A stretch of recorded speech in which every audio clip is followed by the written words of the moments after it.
4 दिन अच्छी चल रही है, फिर व्यापार डाउन हो जाता है। कोई पैसा लेकर भग गया, नहीं दे रहा, कहीं कर्जा मात्रा बढ़ गई है, ये पितृदोष के लक्षण है कुछ। इसमें आपके घर में जो भी रुद्राक्ष पड़ा हो, जो भी रुद्राक्ष रखा हो, क्योंकि संभाल के तो आप रखते नहीं, पटक देते हो यहां में, जो भी रुद्राक्ष आपके घर में रखा हुआ,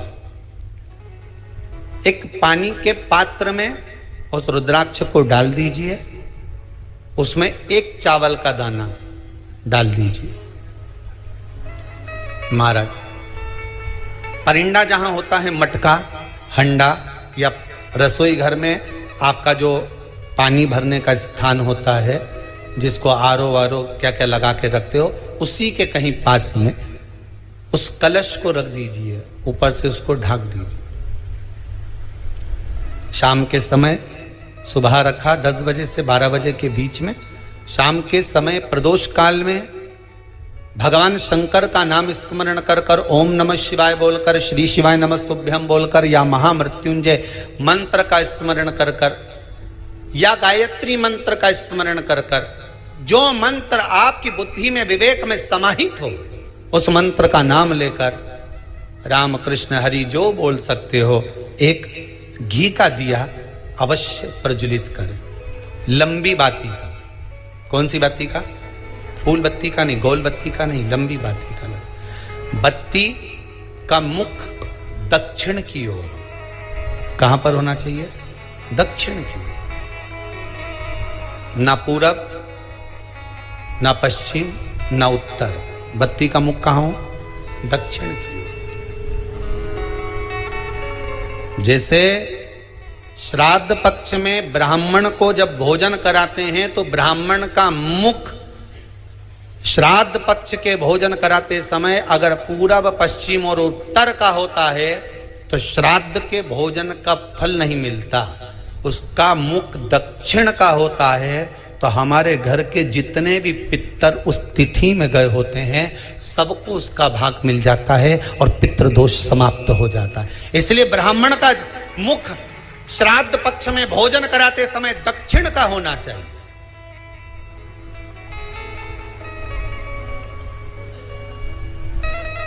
ब्राह्मण का मुख दक्षिण का हो।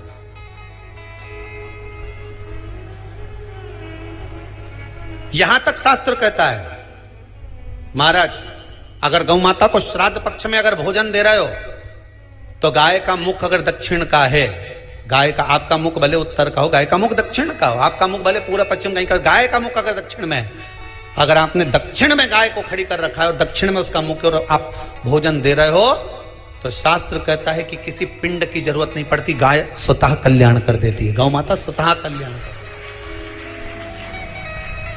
दक्षिण मुखी हो तो दिए की जो बाती का मुख कहां होना चाहिए? दक्षिण का। और दक्षिण का मुख होना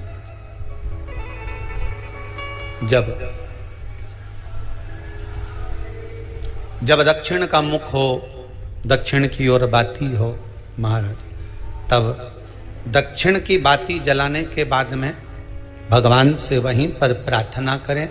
जो कलश रखा है उसके ऊपर जो प्लेट रखी है, ढाका गया है, वहां अपना सीधा हाथ रखें और अपने पूर्वजों का, अपने पितरों का स्मरण करें कि मेरे धन को लेकर कोई चले गया, मेरा व्यापार ऐसा चल रहा है, मेरा घर में बच्चों का विवाह नहीं हो रहा, या घर में इतनी अशांति है, या तकलीफ है, या कष्ट है, ये सब का स्मरण कर कर उस कलश को रात्रि भर रखे रहने दें। सुबह स्नान आदि करने के बाद फिर एक घी का दिया दक्षिण की ओर लगाकर सुबह 10 बजे से 12 बजे के बीच में उस जल को शिव जी को समर्पित कर कर आ जाएं और वो रुद्राक्ष लेकर वापिस आ जाएं। महाराज वापिस आ जाएंगे, उस रुद्राक्ष को अपने घर में रख दीजिए।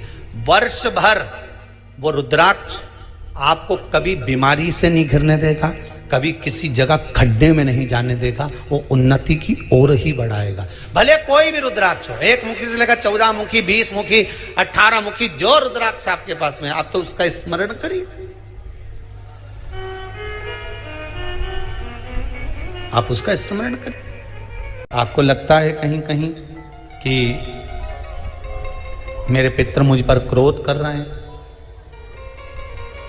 आपको कभी कभी लगे कि मेरे ऊपर पितृ दोष लगा हुआ है, या पितरों का श्राप लगा हुआ है, या हमारे यहाँ पर लोग अधोगति में ज़्यादा मर जाते हैं, हमारे यहाँ ये काम ज़्यादा हो जाता है, तो निवेदन है, श्राद्ध पक्ष चल रहा है, प्रयास करिएगा। एक चावल की कटोरी में, कटोरी के अंदर थोड़ा सा चावल रख लीजिए कच्चा, उस चावल की कटोरी में एक बेलपत्र, थोड़ी सी दुर्वा बांधकर पानी का मटका, परिंडा या जहां अपना रसोई घर में जल रखते हो, उस कटोरी को वहां पर 2 दिन 3 दिन तक रख दो। वैसे तो 16 दिन रखो ज़्यादा अच्छा था, पर जो दिन अपने को मालूम है 2-3 दिन उसको रख दीजिए। घी का दिया लगाइए। 3 दिन के बाद में उस दुर्वा को, उस बेलपत्र को शिव बाबा को समर्पित कर दो। चावल पूरे घर में घुमाने के बाद चिड़िया को या नदी में या किसी जीव को प्रदान कर दो। महाराज, पितृदोष के निवारण का सुंदर तरीका। कल आपको वो काम नहीं हो रहा है, बहुत दिनों से आप प्रयास कर रहे हो और काम अटका पड़ा हुआ है, तो प्रयास करना। जल के पात्र में थोड़ा सा शहद, गंगा जल उसमें डालकर, ये जो श्राद्ध पक्ष चल रहा है, जिस समय पर, जिस श्राद्ध पक्ष के अंतर्गत, श्राद्ध पक्ष में एक पात्र में जल लेकर उसमें थोड़ा सा शहद, गंगा जल डालकर भगवान शंकर को कुंदकेश्वर महादेव के नाम से, कौन से महादेव? कुंदकेश्वर, क्योंकि विदल और उत्पल, इन दोनों असुरों ने, राक्षसों ने जब बहुत उपद्रव मचाया, अब ठीक है, जब बहुत उपद्रव मचाया, तब माता जगतजननी के कहने पर कुंदुक का प्रहार कर कर इन दोनों राक्षसों का संहार करा था। तो शिवजी का नाम कुंदकेश्वर पड़ गया था। क्या नाम पड़ा था? कुंदकेश्वर। कहते हैं बहुत बांधाओं में जब व्यक्ति पड़ जाता है, बहुत बांधाओं में जब व्यक्ति चला जाता है, कुछ ना कुछ समस्याओं में जब व्यक्ति फंसा रहता है, पड़ा रहता है, तो कुंदकेश्वर महादेव का स्मरण करना चाहिए। एक प्रयास और करना, छोटा सा प्रैक्टिकल करने में क्या जाता है। दुकान पर ग्राहक नहीं आ रहे ना, आधा घंटा हो गया, कोई ग्राहक नजर नहीं आया, फालतू बैठे हो ना दुकान पर, जब ग्राहक नहीं आता तो फ्री हो, तो एक काम करो, कोई भी जरा सा हाथ में पानी लेकर कुंदकेश्वर महादेव के नाम से 51 बार, 21 बार बोलकर, 11 बार बोलकर वो पानी को दरवाजे पे छीट दो। आधा घंटा, ज्यादा से ज्यादा 20 मिनट, आधा घंटा 30 मिनट नहीं लगेंगे और ग्राहक प्रवेश करना प्रारंभ करें। प्रैक्टिकल करने में क्या जाए। अब ई में कहीं घटा तुम्हारा कि पानी घट गया, कि बोलने से, कुंदकेश्वर महादेव का नाम लेने से जीवान घट गई, कुछ घटा? फायदा तो तुम्हारा ही हुआ। कुंदकेश्वर का नाम, कोई काम अटक रहा है, शहद जल के पात्र में डालिए और थोड़ा सा गंगा